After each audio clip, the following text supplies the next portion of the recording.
bienvenidos a la presencia del Señor. Es bueno poder compartir en esta hora la palabra del Señor. Amén. Me gusta la música que tiene acá, está bien, pastor. No soy ese predicador así, de esto me gritas mucho. Ya que vengo de una tendencia de enseñanza, estuve por 14 años impartiendo clases en el seminario de las Asambleas de Dios de mi país. Estuve ministrando por el paso de 14 años la palabra de Dios.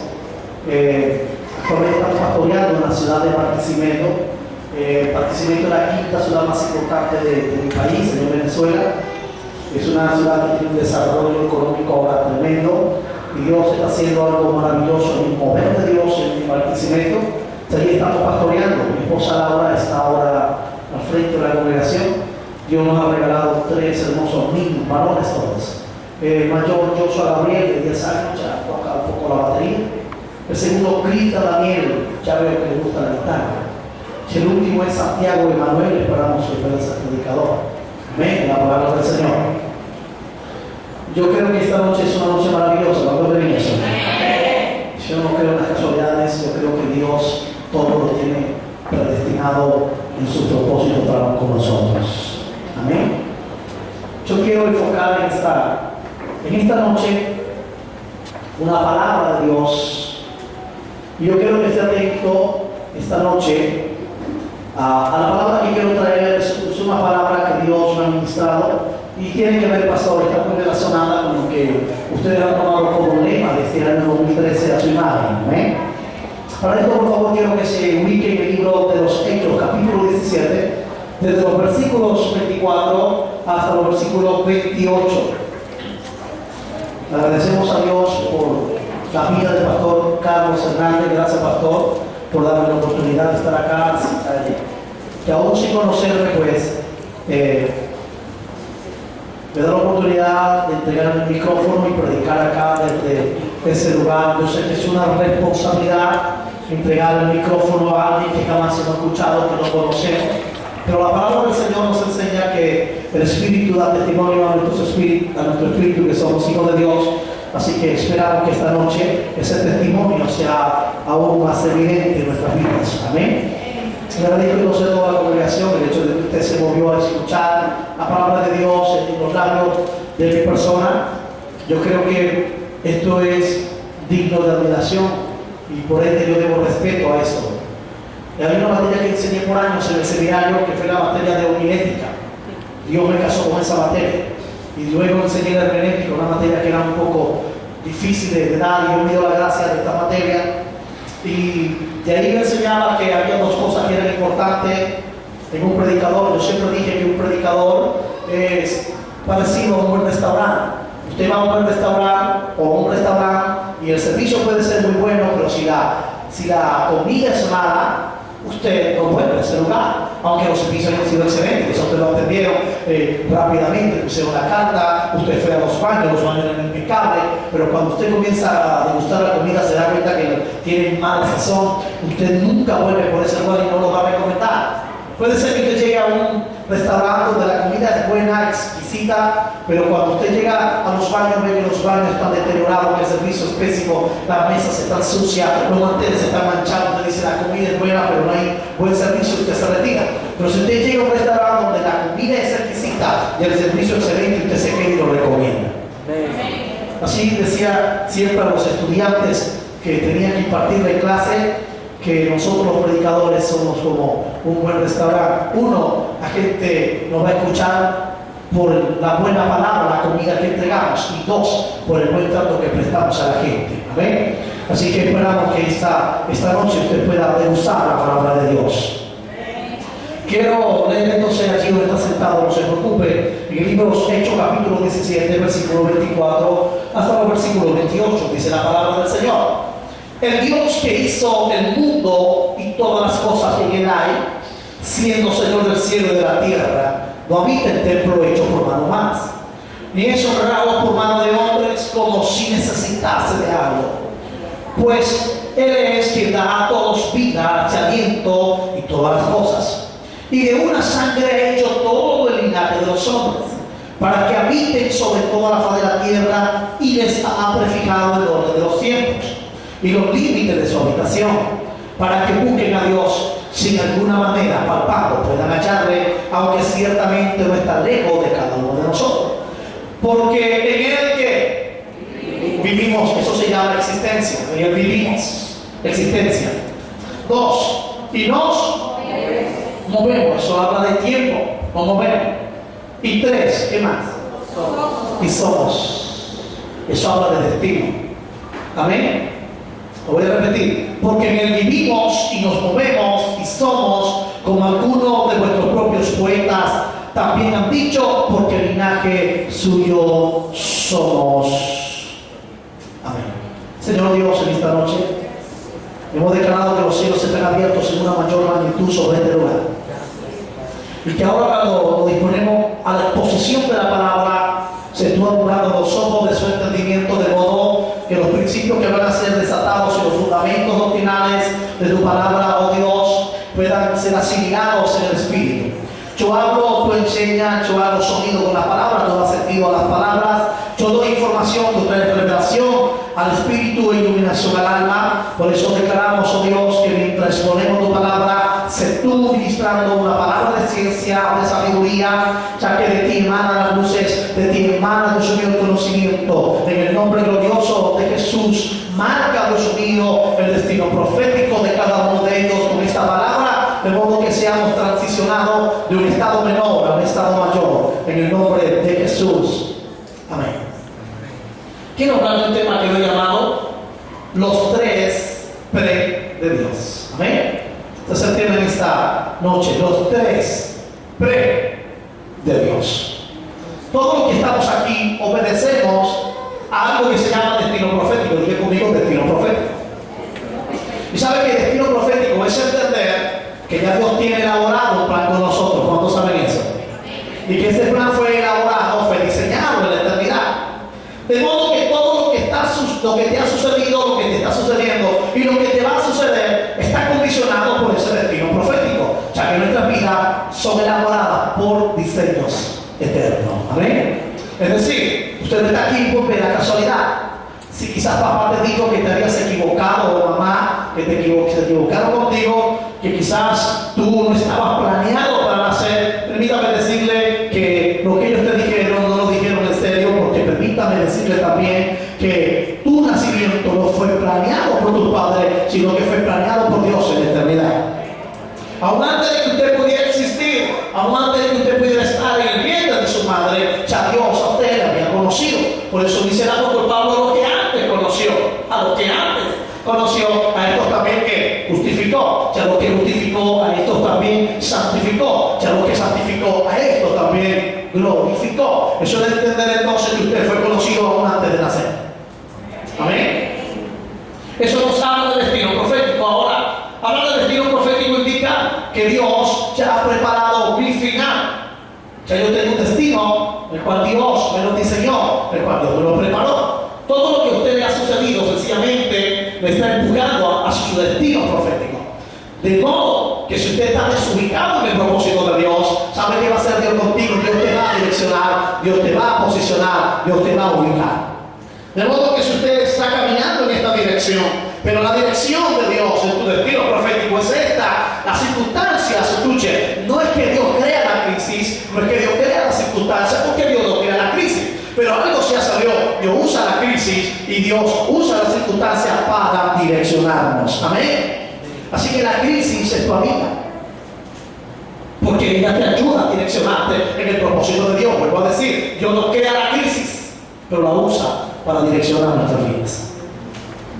Dije que el tema son los 3 pre de Dios. La palabra pre o este término pre generalmente son prefijos. Cuando hablamos gramaticalmente y estudiamos esto de la gramática, nos damos cuenta que los pre son prefijos y que siempre los pre están para denotar prioridad, para denotar esclarecimiento, para denotar sobre todo antelación. Los pre siempre están para denotar antelación. Por ejemplo, la gente habla del presupuesto.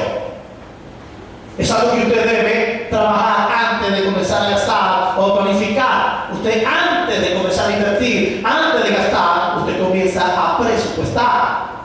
Hay gente que tiene otro pre, que es preocupado. Y de eso sí está la gente. Entonces, todavía no está ocupado en algo, está preocupado. Alguien dijo que las preocupaciones hay el 70% de lo que usted está preocupado que nunca sucede. Que nunca va a suceder. Y es real. A veces nosotros nos preocupamos por tantas cosas que nunca suceden. Y estamos preocupados por algo. Entonces, los pre siempre están para antenerse a algo. Así que cuando yo hablo, me refiero a los pre de Dios para nuestra vida, estoy tratando de decir que ya Dios se ha anticipado para nosotros y se ha elaborado un plan con el propósito de que no fracases, sino que tengas éxito. Ese es el propósito de Dios. Tú siempre vas a ver a Dios tomando antelación. Tú siempre vas a ver a Dios adelantándose al acontecimiento, porque Dios conoce tu destino profético. Por eso hablé de destino profético. Es algo que todavía no ha sucedido, pero que tú vas a llegar a algo. El asunto es que tu destino profético está en las manos de Dios. Por lo tanto, lo que tú estás transitando lo vas a lograr con éxito. Amén.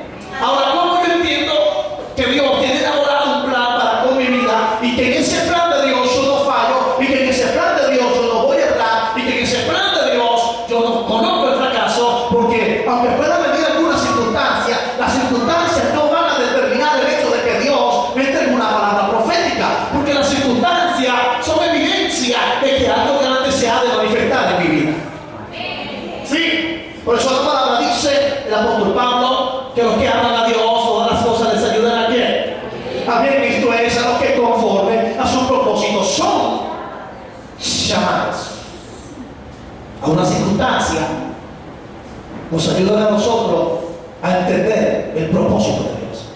¿Sabe que hay 3 seres en el universo que conocen el potencial que hay dentro de ti? ¿Sabe que potencial significa algo que está dentro de ti y que se va a manifestar, pero que aún no se ha manifestado ese potencial? De ahí que la gente dice, wow, este es un músico en potencia, este es un adorador en potencia. Todavía no se ha manifestado lo que hay dentro de él, pero se va a manifestar. Eso es potencial. Usted tiene un gran potencial porque ese potencial te lo depositó Dios. Ahora dije que había 3 seres en el universo que conocen el potencial que tú tienes. 1, Dios, porque te lo depositó. 2, Satanás, porque Satanás escuchó lo que Dios dijo que iba a hacer contigo.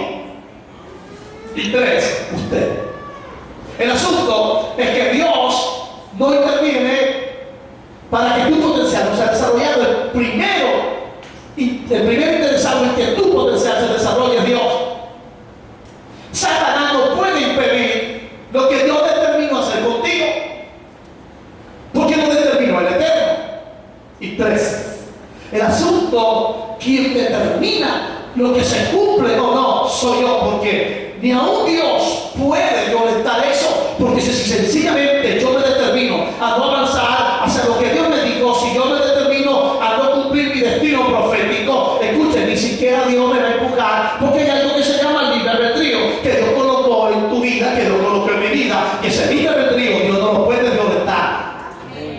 ¿Sabes si había una vez un pastor que le estaba diciendo a Dios, yo quiero darte algo que tú me hayas dado, porque todo lo que yo tengo, tú me lo has dado? Yo no te puedo dar la camioneta porque tú me la diste, no te puedo dar mi hogar porque tú me lo diste, no te puedo entregar el ministerio porque el ministerio tú me lo diste. Yo no sé qué te puedo dar que no te pertenezca. Y el Señor le dijo, tú tienes algo que es tuyo, pero que yo no te lo puedo violentar, y si tú me lo entregas puedo hacer cosas que le digo, Señor, ¿qué es? Y comenzó a ver si tenía un reloj, algo que darle a Dios, y le digo, no me refiero a eso. Tú tienes algo que se llama libre albedrío, eso es tuyo, pero el día que tú me entregues el libre albedrío, yo puedo hacer cosas grandes contigo.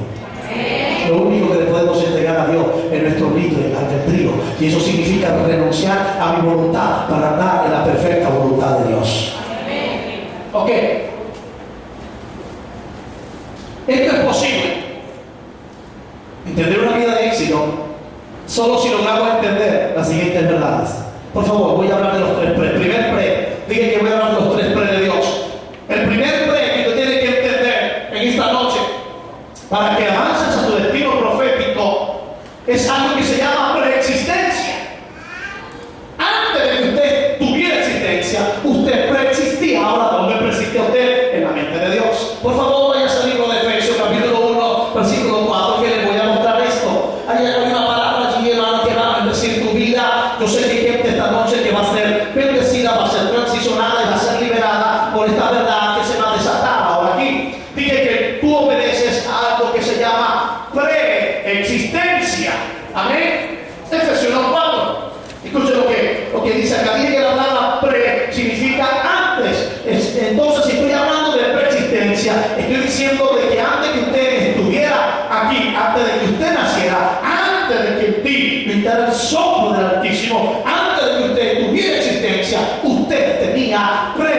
preexistencia.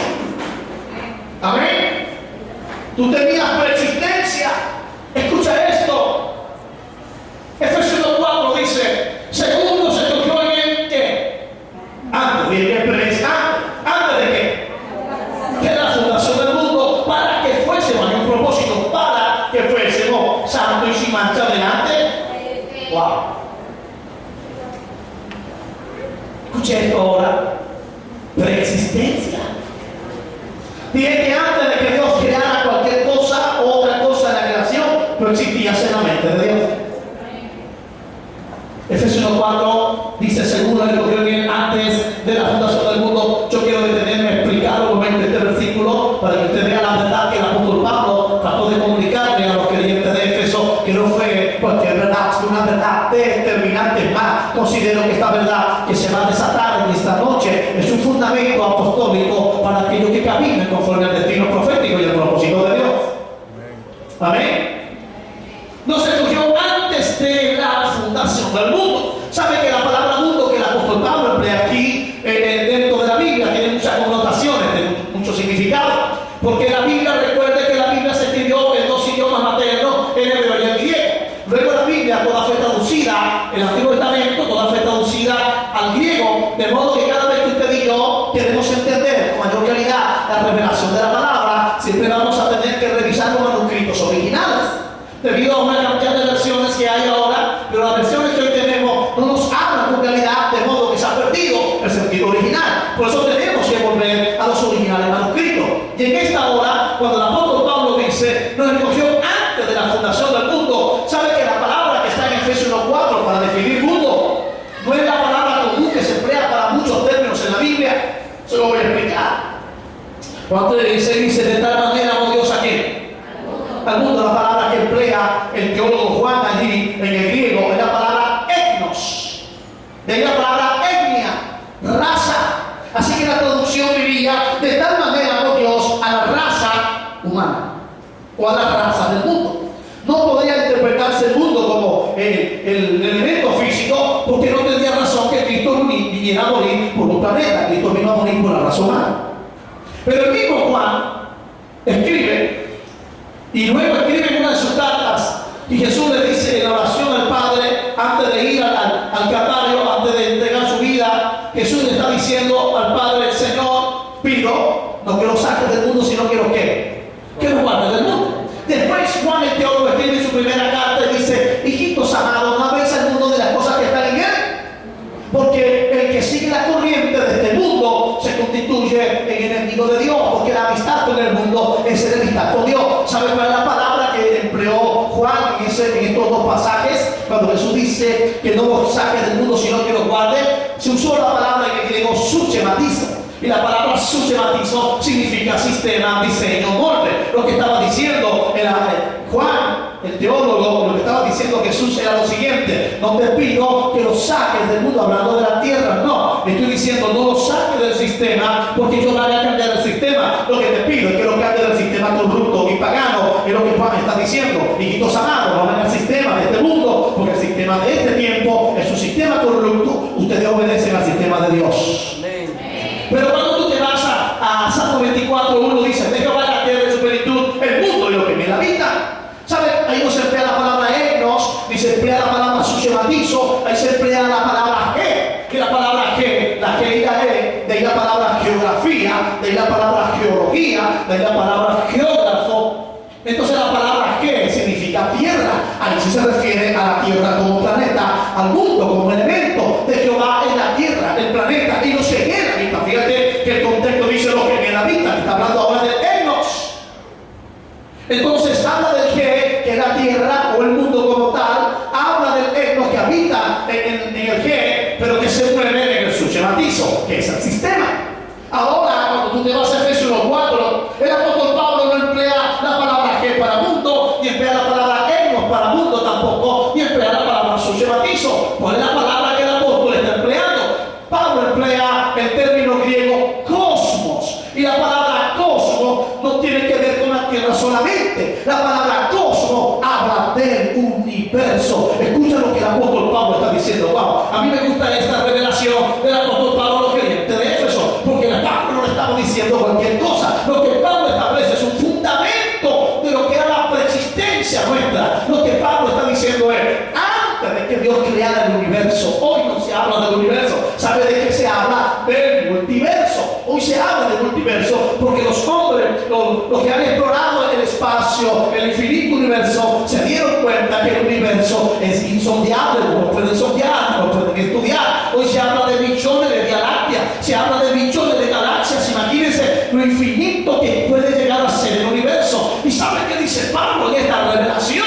Pablo está diciendo, yo quiero que entiendan ustedes que ustedes estaban en Cristo antes de la fundación del universo. La palabra fundación que está aquí antecede y modifica a lo que está aquí hablando del mundo, porque la palabra fundación viene del griego katisis, y la palabra katisis se escribe con K, katisis, y la palabra katisis significa para fundación establecer algo donde no había nada. Es decir, todavía Dios no había creado nada, todavía no existía el firmamento, todavía no existían las galaxias, todavía no existía la tierra como tal. Dios no había creado absolutamente nada. Estaba Dios en el vacío, estaba Dios tratando de hacer algo. ¿Y sabe quién existía antes del universo? Tú y yo estábamos en la mente de Dios. Dice que nos condujo antes de la fundación del mundo. Wow, esto es grande. Esto se llama preexistencia. Diga conmigo, preexistencia.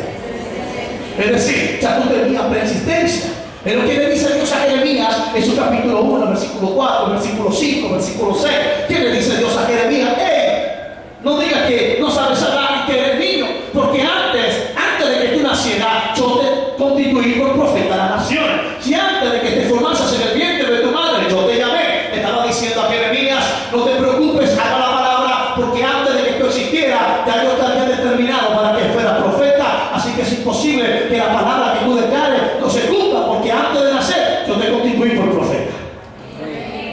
Es lo que dice el Salmo 139, versículo 13, versículo 16. Dice, mi embrión vieron tus ojos. Yo pregunto ahora, ¿cómo es que tu embrión o el embrión ve los ojos de Dios? ¿Sabes lo que es un embrión? En la formación del feto todavía no hay nada formado en él. Es un embrión, es algo allí que está, es un coágulo de sangre. Pero dice, mi embrión vieron tus ojos. ¿A qué se refiere? A la preexistencia. Porque usted existía en la mente de Dios antes de que el mundo fuese creado. Así que tu preexistencia es mayor que tu propósito. Tu preexistencia es primero que tu propósito. Y tu preexistencia es más importante que tu propósito. Es decir, el propósito tiene sentido, tiene propósito porque tú existes. Si usted no existiera, no existiera propósito. ¿Cómo te llamas tú? Yair. Cuando tú naciste, Dios no se llevó la mano a la cabeza y dijo, Dios, ¿qué voy a hacer yo con Yair? Vamos a ver qué ponemos a hacer a Chair en el mundo. No. ¿Sabes por qué tú naciste? Porque ya había un propósito que tenía que ocupar. Primero fue el propósito antes de tu existencia. Pero antes del propósito de tu existencia existía la preexistencia, así que tú preexistías en Dios. ¿Y sabes por qué Dios está en contra de los abortos? Porque toda persona preexiste en Dios antes de que pudiera existir. Por eso su propósito, escuche, su propósito ya está terminado. Usted nació porque ya Dios había elaborado un propósito. No es que usted nació y luego existió el propósito. Por eso es que usted es lo que hoy es en la vida, porque para eso es que usted nació. Amén. Si tú no existieras, el propósito no ofrece propósito. ¿Sabe qué dijo René Descartes, aquel famoso pensador y filósofo? René Descartes creó la teoría cartesiana. Y él dijo en esa teoría, primero pienso, luego existo. Y eso es cierto. Primero pienso, luego existo. Eso es aplicable a mí, pero no es aplicable a Dios. Por supuesto que René Descartes era un pensador libre, humanista, que estaba en contra de Dios, de la teología. Él dijo, es imposible que pueda existir Dios, porque primero pienso, luego existo. Entonces, nadie pensó a Dios, no existe. Y dijo que Dios no existía, y en cierta manera tuvo razón. Porque le voy a decir algo, Dios no existe. Está diciendo pastor, Dios no existe. Porque si Dios existiera, escuche esto, fuera creado. si Dios existiera, entonces indica que hubo alguien superior a él que lo creó. Amén. Si no existiera, entonces tiene un comienzo. Dios no existe, Él es. Amén. Y eso es superior a existencia. Él es el principio de la existencia. Él dio origen a la existencia. Por eso dice la palabra, Él en el principio creó Dios los cielos y la tierra. Nos dice que en el principio era Dios, porque nunca ha habido un tiempo donde Dios no era. Amén. Nunca, siempre ha sido Dios. Por eso Él dice que Él es antes de todas las cosas. ¿Sabes que siempre se ve en el libro de Apocalipsis una frase que dice, un texto que dice que Él es el alfa y el omega? Si yo le dijera a usted que hubo una mala traducción del griego allí, en cuanto a eso, no es que hay un error allí, una mala traducción, porque Él dice que Él es el alfa y el omega. En el original griego no dice que es el alfa y el omega, pastor, porque si dice que es el alfa y el omega, entonces el alfa y el omega son las primeras y las últimas letras del alfabeto griego. Es como la A y la Z en nuestro abecedario, en nuestro alfabeto. Y yo no creo que Dios puede estar condicionado en un alfabeto. Porque Él es eterno. Amén. Amén. Por lo tanto, no tiene existencia de Él. Y eso es superior a existencia. Entonces dice el texto que Él es el alfa y el omega. Dios no puede estar limitado en un abecedario. Y cuando usted revisa quién es el alfa y el omega, usted sabe quién es el alfa. Era un dios griego, de la mitología griega, que era el dios del comienzo, y la omega era el dios de los finales. En el original griego no dice que Él es el alfa y el omega. ¿Sabe qué dice? Que Él es primero que el alfa y después del omega. Amén. Antes de que el alfa existiera, dice, antes de que el alfa existiera, antes de que existiera el alfa, ya Dios era. Y termina la omega y Dios continúa. Termina el final y Dios continúa. Antes de la omega yo soy. Y termina la omega. Antes del alfa yo soy. Termina la omega y yo continúo. Amén. Entonces eso de que primero pienso y luego existo no se aplica a Dios, puede ser que se aplique a mí. Escuche, una cosa es la palabra pensada, otra cosa es la palabra hablada. Dios antes de crear todo lo pensó y después lo creó. Amén. Mira, no es que Dios comenzó a crear los cielos y dijo Dios que sean amarillos, no le gustó el amarillo, entonces lo puso de rojo y al final lo terminó poniendo blanco y dijo no me gusta, voy a colocar el filamento azul. No, Dios cuando hizo las cosas no las ensayó. Tú no eres un ensayo de Dios, tú eres producto de la perfección de Dios. Amén. Tú no eres un ensayo de Dios.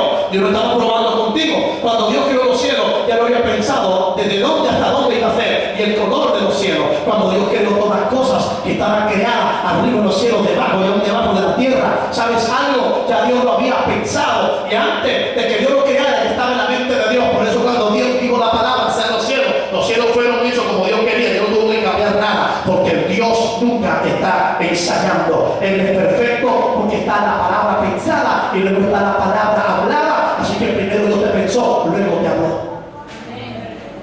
Amén. Tú fuiste creado en la mente de Dios. Génesis 1, 26, 22, 27 dice, y dijo Dios, hagamos a qué. ¿A nuestra qué?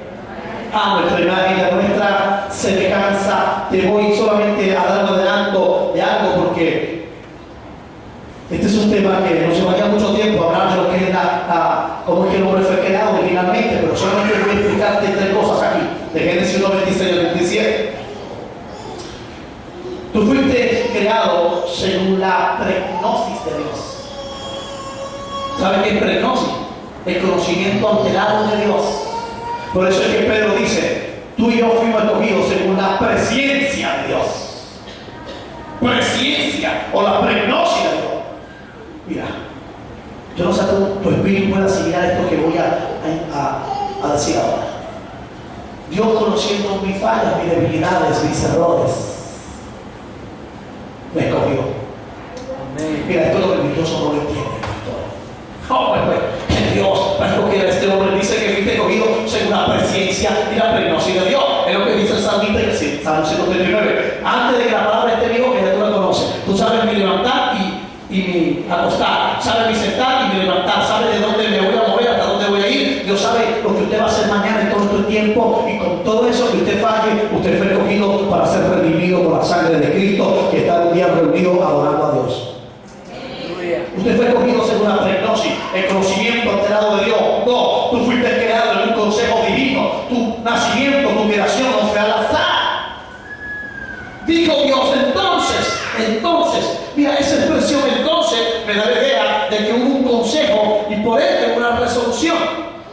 Entonces, es como que vamos a construir un edificio y se reúne el perito, arquitecto, se reúnen los arquitectos, se reúnen los ingenieros, los maestros de obra, los inversionistas de ese proyecto y comienzan a sacar cuenta y al final dicen, sí podemos hacerlo, entonces hagamos al edificio.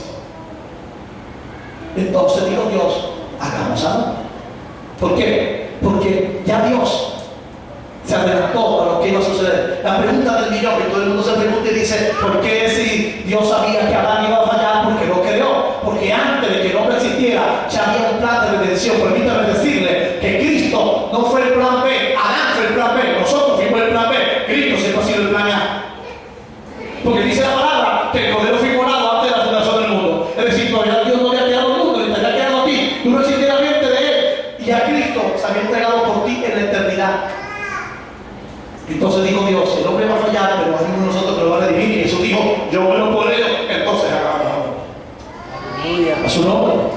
En la persistencia. Fuiste creado en un consejo divino. Amén. 3. Usted fue creado en un acto inmediato. Así. En un acto inmediato. La palabra inmediato sí tiene dos connotaciones. Una, que fue instantánea. Y 2, inmediato significa que Dios no usó nada, no usó ningún medio para crearte.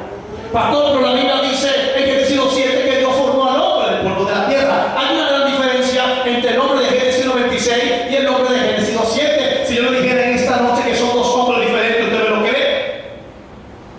Génesis 96 habla del hombre espiritual y el hombre de Génesis 7 es el hombre carnal. Y sabe, dice que Dios creó, formó al hombre, y la palabra formar que se emplea en Génesis 7 es muy diferente a la palabra de Génesis 96 que dice que creó Dios.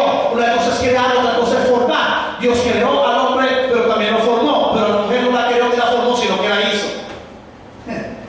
Son tres verbos diferentes. En el hebreo la palabra crear es parar, con B larga y al final con J, como si usted fuera a escribir baraja, pero no le pone la A, baraja. Y la palabra baraja significa hacer algo partiendo de la nada. Por lo tanto, el hombre espiritual, que se llama el hombre interior, que habla Pablo, que Pablo dice, el hombre interior se va renovando, aunque no obstante el hombre exterior, hablando del cuerpo, se deteriora, el hombre interior se renueva de día en día. Dame a entender entonces que existe un hombre que es el hombre interior. Fíjese que Pablo no habla de la mujer interior, habla del hombre interior.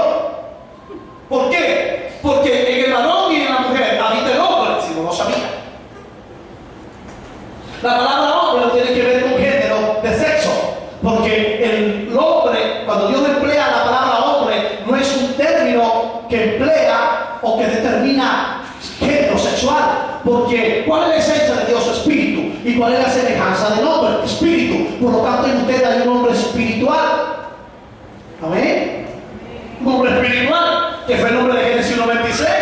Pero luego Dios formó al hombre. Y la palabra para formar es la palabra en el hebreo yatzar. Y la palabra yatzar significa hacer algo partiendo de algo. ¿De dónde es que Dios formó al hombre? Del polvo de la tierra, porque ya existía. Pero el hombre de Génesis 96 Dios lo creó con el poder de su palabra. Así que el hombre que fue formado simplemente era un muñequito de barro, un muñeco de barro. Es lo que se conoce como el cuerpo espacial o el hombre espacial. ¿Por qué? Porque el hombre espiritual no podía tener dominio de lo físico, porque era espiritual. Lo espiritual debe discernirse espiritualmente y lo natural debe discernirse naturalmente.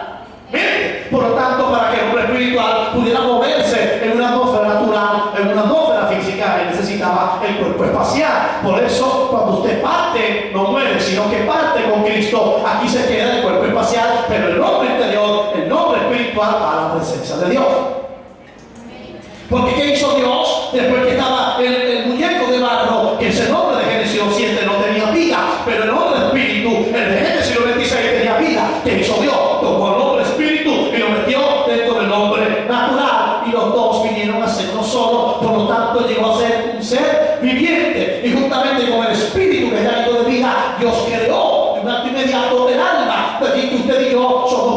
tripartito: alma, cuerpo y espíritu. Amén. Usted fue creado en un acto inmediato. Amén. Eso es preexistencia. Usted preexiste. Ahora escuche esto, porque voy a pasar al segundo break. Si tú preexistías en la mente de Dios, ¿usted cree que usted fue creado, diseñado para fallar, para fracasar? No.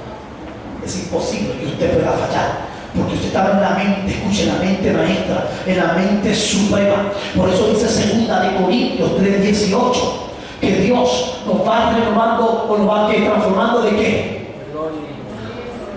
De gloria en gloria, hasta que lleguemos a completar su imagen. La palabra transformar, ¿sabe qué significa? En el griego es la palabra metamorfosis, y la palabra metamorfosis habla de un cambio de forma. Es decir, que Dios te va llevando todos los días a un cambio de forma, a un cambio de proceder, a un cambio de hablar, a un cambio de pensar, de modo que tú puedas tener la imagen del hombre interior que fue dañado por el pecado. Pero Pablo dice que el hombre espiritual es renovado en Cristo. Por lo tanto, tenemos un hombre interior que está siendo renovado. Por lo tanto, el hombre espiritual que estaba caído en Cristo es renovado, y somos transformados de gloria en gloria. Amén. Hasta llegar al cumplimiento pleno de un varón perfecto en Cristo. Fuiste creado en un acto inmediato, por lo tanto tú no puedes fallar, tú no puedes fracasar. Usted no nació para fracasar, usted nació para ver la gloria de Dios. El segundo pleno, y esto que voy a hablar ahora ha sido un tabú en la iglesia, pastor. Esto ha sido un tabú en la iglesia. Nos robaron, a nosotros nos robaron el lenguaje, nos robaron las verdades de Dios. Y como son tabúes y nadie se atreve a explicarlo, porque alguien nos dijo, son conceptos que nos están matando. Y yo hablo de contexto latinoamericano. ¿Sabe por qué la iglesia latinoamericana no ha avanzado más hacia el propósito de Dios? Porque nosotros tenemos una cantidad de conceptos que nos mataron, conceptos teológicos que nos enseñaron como verdades irrefutables, pero que al final no fueron verdades irrefutables. Tenemos sobre todo conceptos de una iglesia tradicional popular que nos mató por años. Por eso cuando venimos al Señor, nosotros venimos con una tradición religiosa, con una reliquia religiosa. Y solamente le voy a dar un botón como muestra. ¿Sabe? Nosotros venimos a la iglesia cristiana y venimos a lo que se llama el lenguaje del reino, porque usted y yo estamos metidos en el reino de Dios, que es muy diferente a otra o a cualquier religión. Parece ser que las iglesias evangélicas hoy son una religión más en el mundo, cuando nuestros patrones no son dirigidos por un sistema religioso, sino por un sistema celestial, porque tú y yo pertenecemos al reino de Dios, y nuestros estándares de nuestra cultura, nuestro lenguaje, nuestros valores, nuestros principios vienen directos del reino de Dios.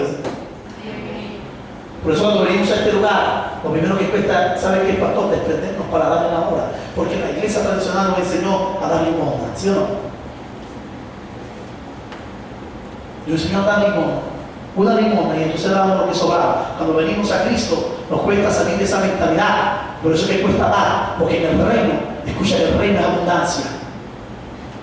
Y una de las cosas que tanto ha luchado la iglesia latina es en cuanto a dar. Escuche, yo no tengo este problema de ser este predicador que viene a la iglesia. Nunca lo he hecho en los 20 años que tengo en el ministerio. Nunca he promovido una ofrenda en una iglesia y espero nunca hacerlo. Y eso le queda al pastor. No cuestiono a los que lo hacen. Yo enseño al pueblo que tiene que dar el agradecimiento a Dios. Escuche, pero cuando usted vaya a dar a Dios, de en grande, da lo mejor, porque le está dando al Eterno, al que te dio la vida. Porque dice que en Él existimos, en Él vivimos, porque tu existencia será de Él, ¿sabes? Tú sabes, si al gobierno algún día se le ocurriera cobrar el oxígeno que tú respiras, ¿sabes cuánto costaría una libra de oxígeno? Yo creo que tú no pagarías una libra de oxígeno. Por eso es que el gobierno no lo puede pagar. Y sabes, todos los días Dios te lo da gratis. ¿A su nombre? Dije que nos robaron un lenguaje, como ellos nos robaron la revelación de la palabra. Tú fuiste predestinado. Hubo un hombre llamado Calvino. Yo hablé un día de esto y alguien me dijo, pastor, ¿usted cree en la predestinación? Le dije, yo no sé, ¿qué me estás hablando? Usted sigue la teología de Calvino. Le dije, yo no sé quién fue Calvino. Hasta el día de hoy yo no he leído un solo libro de Calvino. No sé qué fue lo que enseñó Calvino. Lo único que me dijeron a mí en el seminario fue algo llamado la predestinación. Ahora, yo no quiero enfocar eso en la salvación, yo voy a enfocarlo en el propósito. Por si acaso hay un concepto en cuanto a esto, yo entiendo que los que estamos en Cristo somos salvos, pero que también esta salvación hay que mantenerla, hay que guardarla. Amén. Es decir, hay que dar testimonio de lo que hemos recibido. Amén. Así que cuando yo hablo de que tú fuiste predestinado, no solamente usted fue predestinado para ser salvo, no solamente fue predestinado para servir a Dios, sino un propósito. Y esta palabra se convirtió en un tabú en la iglesia, uno habla de predestinado y la gente está abriendo los ojos. Escuche, usted es un final envuelto en un comienzo. Usted es un final envuelto en un comienzo. Efesios lo cita. En amor, habiéndonos predestinado para ser adoptado hijo suyo por medio de Jesucristo, según el puro afecto de qué. Escucha, dice el puro afecto de su voluntad. ¿Sabe que usted y yo no calificábamos para estar en esta noche en este lugar? ¿Sabía que yo no calificaba para estar acá cuando reunía los requisitos necesarios que yo exigía para estar aquí? No los reunía, pero dice que él, en su afecto, el puro afecto, el puro, es decir, que no mezcla, no necesito nada más, el puro afecto. Señores, usted y yo estamos en este lugar porque Él nos amó. Amén. Así de sencillo. Tú no tenías que hacer nada, Él te amó, el puro afecto de su voluntad. Tú fuiste predestinado. Voy a adelantar esto porque ya el tiempo se me está cumpliendo acá. El hecho de que usted haya nacido es evidencia de que algo ya está terminado. Amén. Sí, el hecho de que usted haya nacido es que algo ya está terminado, porque Dios primero termina las cosas y luego comienza a hacerlas. Dios es extraño. Primero termina y después te dice lo que va a hacer. La palabra predestinación, que ha sido un tabú, ¿sabe qué significa la palabra predestinación? Una palabra compuesta, pre, ante, destino, final. Así que la palabra predestinación significa que Dios preparó el fin antes de que usted comenzara. Tu final ya está terminado. Sencillamente tienes que caminar, por eso digo que es imposible que tú fracases, porque ya Dios destino es el fin de algo. Tú tienes el destino de ir de aquí a tu casa. ¿Cuál es tu final? Llegar a tu casa. Ya tú sabes el camino que vas a transitar. Por supuesto que había un proceso. No voy a hablar esta noche del proceso porque tendría que invertir mucho tiempo para hablar del proceso. Pero sí quiero que entienda algo. Usted fue predestinado. Ya Dios hizo el final contigo. Ya Dios terminó algo. Por eso Dios dice que Él hace las cosas y las anuncia después que las termina. Por favor, vaya a Isaías 46:10 y le quiero mostrar esto. Estoy diciendo que la palabra predestinación significa que Dios preparó el final antes de que usted comenzara. ¿Qué está diciendo Dios? Que no te preocupes, avanza porque todo está bien. Yo tengo para ti un final glorioso. Te voy a decir algo. ¿Sabes cuál es tu final en Dios? Un final de éxito, un final de gloria, un final de triunfo. Isaías 46:10 dice, estamos en el versículo 9, acordaos de las cosas pasadas, desde los tiempos antiguos, porque yo soy Dios y no hay otro Dios y nada semejante a mí. Versículo 10, que anuncio lo que, ¿desde dónde? Y de la antigüedad lo que aún no era hecho, que digo, mi consejo, la palabra consejo aquí es propósito, mi consejo permanecerá, se haré todo lo que quiero, que llamo desde el oriente al mar y de la tierra lejana al varón de mi propósito. Yo hablé y lo haré venir, lo he pensado y también lo haré. Dice que Dios hay como yo. Dios estaba desafiando a los dioses que el pueblo de Israel estaba mirando. Dios confronta al profeta y le dice, diga al pueblo que sería un Dios como yo, que Dios hay como yo, que anuncia el final desde el principio. Es decir, Dios llegó y terminó este lugar. La iglesia de Asambleas de Dios acá en Buenos Aires ya estaba en la mente de Dios. Por eso dice que Dios llamó al varón de su consejo. Si el varón de su consejo es el pastor Carlos Hernández, no existía, pero Dios lo llamó de tierra lejana y que cumplirá el propósito por el cual Dios lo llama. Así que ya Dios tenía destinado a este hombre para este lugar, ya usted para este sitio. Ya Dios vio esto terminado, no se iba a llamar, no existía aún, pero estaba en la mente de Dios. Por eso es que Dios ya terminó la iglesia comunidad cristiana. Amén. Ya terminó. ¿Sabe cuántas personas van a venir acá? Y que entonces poco comienzan a hacer 2 cultos, 3 servicios.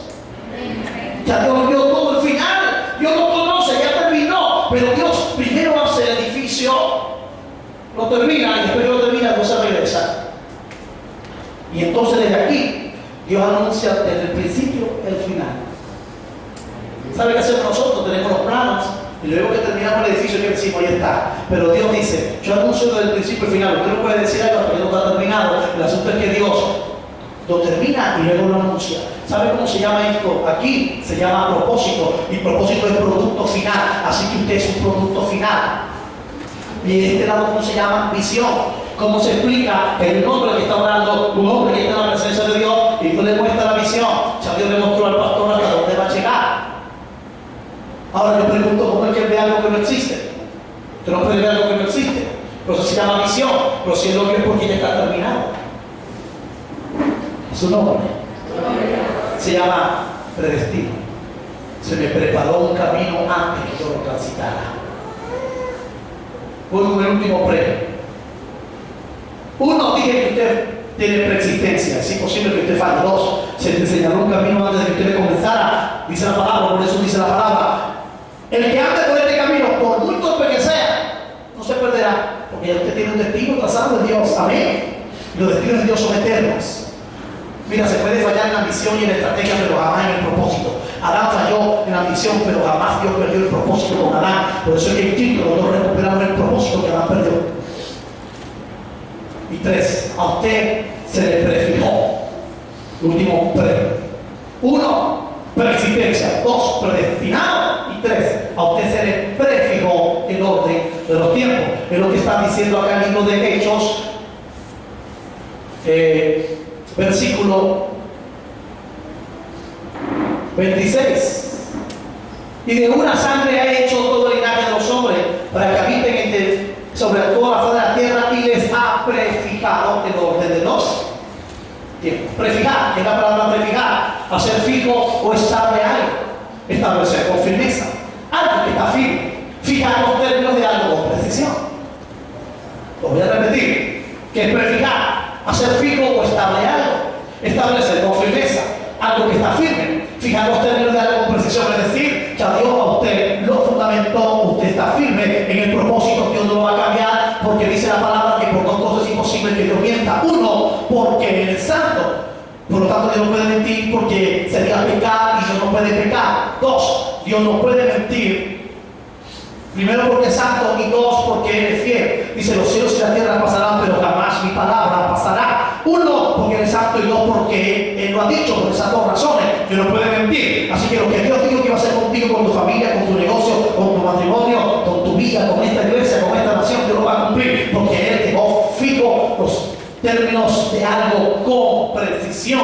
Dios ya fijó los términos precisos de nuestros acontecimientos, de nuestros sucesos. Por ende, todo lo que te ha sucedido, lo que te está sucediendo y lo que te va a pasar, ya Dios lo prefijó. Por eso no te preocupes, porque tu destino está en las manos de Dios.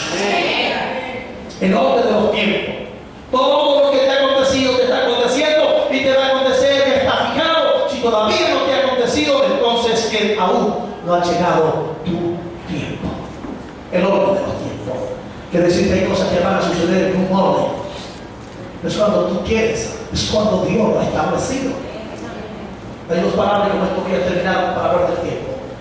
Cuando usted trata de entender a Dios en el tiempo, usted no lo puede entender, porque hablar de Dios y del tiempo es un conflicto teológico. Uno, porque Dios es eterno. Dice que desde la eternidad hasta la eternidad. Usted no está en la eternidad, ni tampoco hemos llegado a la eternidad. Un día llegaremos a la eternidad, pero todavía no. Desde la eternidad hasta la eternidad Dios abre un paréntesis y ahí se llama el tiempo. El tiempo es un paréntesis de eternidad, porque Dios no habita en el tiempo. Pero dice la palabra que Dios les prefijó a los hombres, a los habitantes de la tierra, un orden de los tiempos, de modo que los límites de su habitación ya están establecidos. Dios sabe hasta dónde usted va a llegar con los límites de su habitación. Y le puedo asegurar que usted en Dios llegará lejos y llegará a ser grande. Amén. El orden de los tiempos, todo lo que es establecido para usted se va a suceder. Hay dos palabras, cronos y kairos. Los judíos conceptualizaban el tiempo como algo cíclico. ¿Sabe qué decían ellos? Por eso es que tenemos acá un reloj allí, una esfera, y que tenemos un sistema de 12 horas. ¿Verdad? Y siempre estamos viendo como que el reloj sigue marcando las mismas horas, pero el día es diferente.